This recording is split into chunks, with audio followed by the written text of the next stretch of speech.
وقدمنا إلى ما عملوا من عمل فجعلناه هباء منثورا. And we'll approach what they have done of deeds and make them as dust dispersed. Now this shows that the deeds of the kuffar after they die count for nothing.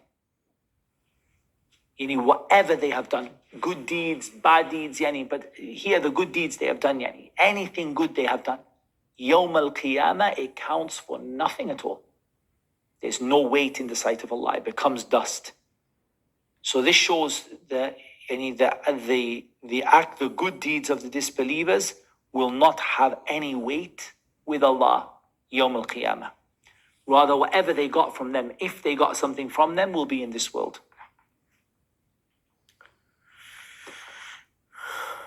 أصحاب الجنة يومئذ خير مستقرا وأحسن مقيلا. The companions of paradise that day are in a better settlement and a better resting place. ويوم تشقق السماء بالغمام ونزل الملائكة تنزيلا. And mention the day when the heaven will split open with emerging clouds and the angel will be sent down in successive descent. It will split with the clouds from which the angels will come. الملك يومئذ الحق للرحمن وكان يوما على الكافرين عسيرا. True sovereignty that day is for the most merciful, and will be upon the disbelievers a difficult day. And here, true sovereignty is for Allah every day. But the Yawm al-Qiyamah is mentioned because on that day no one will claim any sovereignty besides him. On that day, true sovereignty will be clearly for Allah. As in this world, someone might claim that it belongs to them, that they have control. Fir'aun, people can claim that. But Yawm al-Qiyamah, nobody will make that claim. The meaning of true sovereignty is with Allah every day, but true sovereignty will be clear for the people that it is only for Allah on that day. ويوم يعض الظالم على يديه يقول يا ليتني اتخذت مع الرسول سبيلا. And the day the wrongdoer will bite on his hands in regret, he will say, oh, I wish I had taken with the messenger away. And he paid close attention to these ayats. It's very, very important. The wrongdoer will bite on his hands in regret. It's a sign of complete regret that a person bites onto their hands. They put their hands in their mouth and they bite their own hands out of extreme regret. What does the person regret? Because here al-zalim, hatta it can be more than the mushrik. The ayah can be more general than just the person who made shirk. All those people who did evil, the people who oppressed others, hatta the people of innovation. What is the regret? What's the regret here? The first regret, I wish I had followed the way of the Prophet sallallahu alaihi wasallam. I wish I had followed the sunnah of the Prophet sallallahu alaihi wasallam. This is the first regret.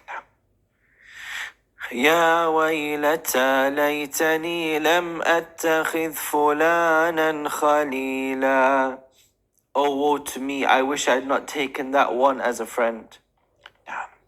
The second regret, that they wish that they didn't have those friends that they had in this world. A Khalil is your closest friend. Or the Khalil is the one you love the most. We said Khalil for Allah is a little bit, we don't translate it as a friend. When we say like Ibrahim is Khalilullah, we don't translate it as a friend. We translate it as the most beloved of the servants to Allah, being the Prophet Muhammad first of all, and then secondly, Ibrahim. Because al-khulla is the most, highest level of love. And so here, the friend that you love the most, they wish they didn't have those friends. For the first thing they did is turn away from the sunnah and away from the Prophet sallallahu alaihi wasallam. And the second thing that they did is their bad friends took them away from the path of Allah Azza wa Jal, the people that they were close to. As-sahib, yani what do they say? As-sahibu sahib. The companion pulls you. The companion is the one that pulls you towards something. Al-mar'u ala dini khalilih, falyanzur ahadukum man yukhalil. A person is upon the religion of their close friend. So let everybody look, who have you taken as a close friend? لقد أضلني عن الذكر بعد إذ جاءني وكان الشيطان للإنسان خذولا. He led me away from the remembrance after he had come to me, and ever is shaitan to man a deserter. And always shaitan will leave you. We heard it in Surah Al-Anfal, we heard it in Surah Ibrahim, that shaitan makes promises and then breaks those promises. So the person regrets that they were fooled by the shaitan. They regret the friends they had, and they regret not following the Prophet ﷺ. But even though the ayah came originally regarding the disbeliever, no doubt the context of the ayat is the disbelievers. Like in this ayah is more general. It applies to all those people that turned away from the sunnah. They'll regret turning away from the sunnah or didn't practice Islam. Those people, hatta the ones born Muslim that don't practice Islam, what will they regret? I regret that I didn't follow the way of the Prophet ﷺ. I regret the friends that I had. I regret the fact that the shaitan tricked me and deluded me into that way that I chose for myself. For the ayah contains the importance of who you have as a friend and the importance of following the Prophet ﷺ and the importance of not being fooled by the shaitan and not being tricked. وقال الرسول يا رب إن قوم اتخذوا هذا القرآن مهجورا. And the messenger has said, "O my Lord, indeed my people have taken this Quran as a thing abandoned." This is a very, very worrying ayah. Because the Prophet ﷺ says that, my Lord, my people have taken this Quran as a thing abandoned. Even though the ayah came down in the context of the disbelievers from Quraysh, because the surah from the beginning is telling about the kuffar of Quraysh. لكن العبرة بعموم اللفظ لا بخصوص السبب.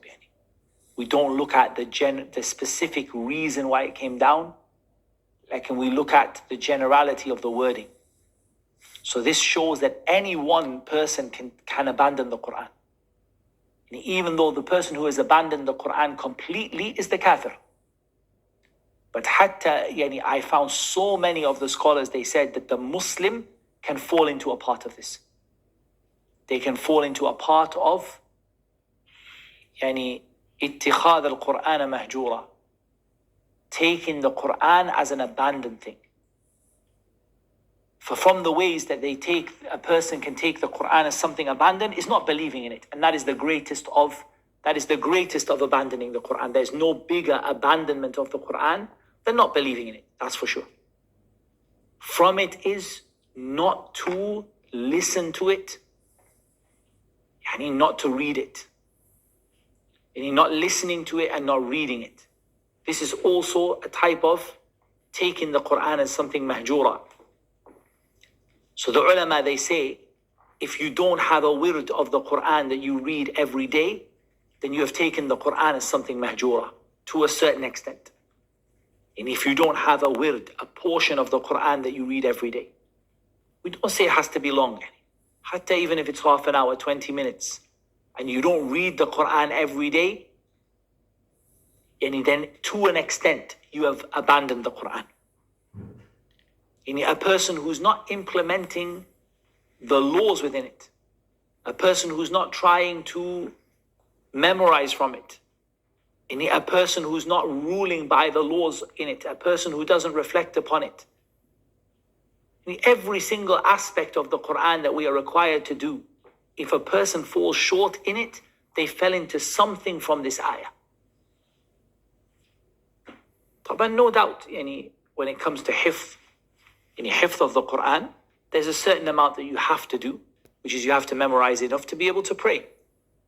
And if a person doesn't memorize enough to be able to pray, they fell into the ayah. Like in a person who has no desire to connect themselves to the Quran, no desire to learn it, they don't want to keep it in their heart, and they don't read it. Wallah ajib, we have people who don't read the Quran even in Ramadan. They don't read the Quran. We have people who only look at the Quran in Ramadan. We have many Muslims who can't read the Quran at all. And I don't mean they can't read the Quran as in they are like unlettered or something like that. No, they read and write, English or whatever language they speak perfectly fine. Like, they never made any effort to learn to read the Quran. All of this is from taking the Quran as something abandoned, because it requires negligence. We're not talking about someone who can't do it. We're not saying somebody who cannot do it. But the ayah came regarding negligence towards the Quran. If someone is negligent, they don't try. They don't try to recite it properly. They don't learn the proper tajweed of the Quran. All of it comes under the ayah, not to the greater extent, but the lesser extent.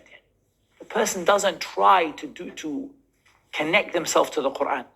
So the ayah came in general with regard to negligence towards the Quran. And there's lots of ways you can be negligent. If you look at all the aspects of your relationship with the Quran, any one of them that you fall short in is a kind of negligence about the Quran. Not thinking about the message, not understanding what it means. How many people we have? Wallah, it's sad thing, we have hafid of the Quran, mutqin. He can read any ayah. You give him the ayah, he'll finish the ayah, the next ayah, the next ayah. Wallah, maybe 10 words of the Quran he understands. That's it.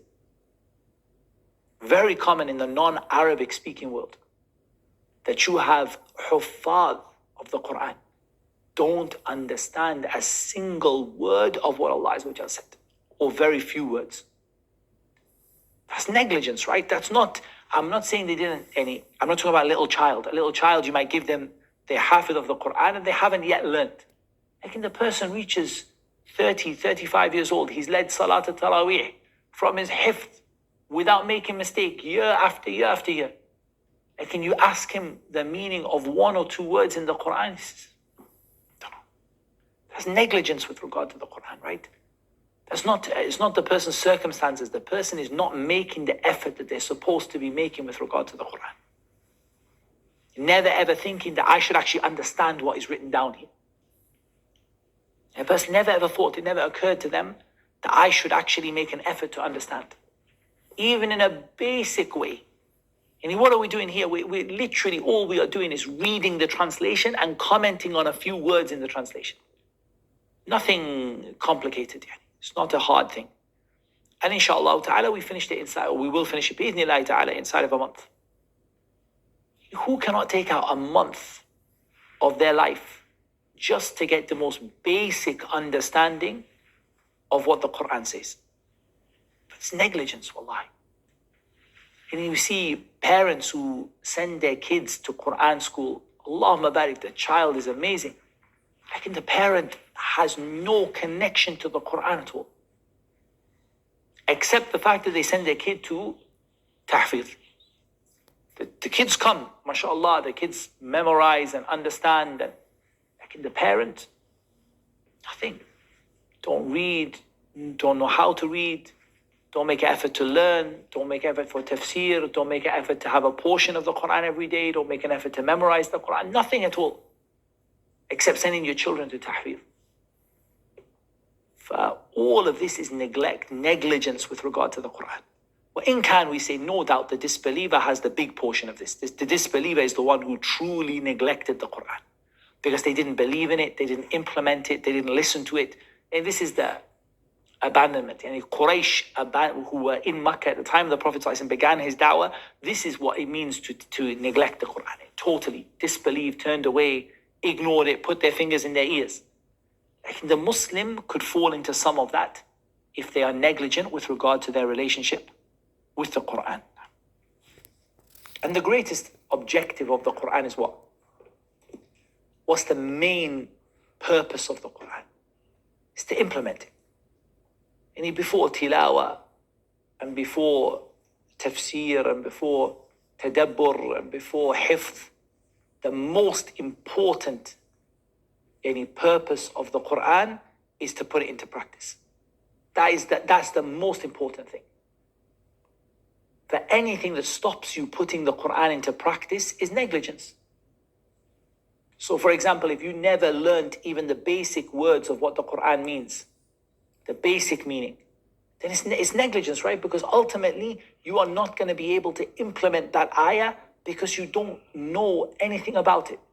And it's not one or two ayat, because we could all miss out the meaning of some ayat. No doubt we can, all of us, the Quran is greater than any one person can explain, except for the Prophet sallallahu alaihi wasallam. But the idea is somebody who is negligent in terms of practicing the Quran because they haven't made an effort with it. Even in a simple way, they haven't made an effort with it. For all of this, you have to look at every part of your relationship with the Quran and ask yourself, am I being negligent in it? وكذلك جعلنا لكل نبي عدوا من المجرمين وكفى بربك هاديا ونصيرا. And thus have we made for every prophet an enemy from among the criminals, but sufficient is your Lord as a guide and a helper. Now, we already heard the ayah in Surah Al-An'am. وكذلك جعلنا لكل نبي عدوا شياطين الإنس والجن. But Allah subhanahu wa ta'ala is sufficient against them. And this again is referring to the enemies of Allah Azza wa Jal among Quraysh, among the people of the Prophet sallallahu alaihi wasallam at that time. If we say that the surah is Makkiyah, which is the view Sa'di takes now. وقال الذين كفروا لولا نزل عليه القرآن جملة واحدة كذلك لنثبت به فؤادك ورتلناه ترتيلا. And those who disbelieve say, why was the Quran not revealed to him all at once? Thus it is that we may strengthen thereby your heart, and we have spaced it distinctly. Distinctly. Distinctly, yeah. وَرَتَّلْنَاهُ تَرْتِيلًا. The same, that's the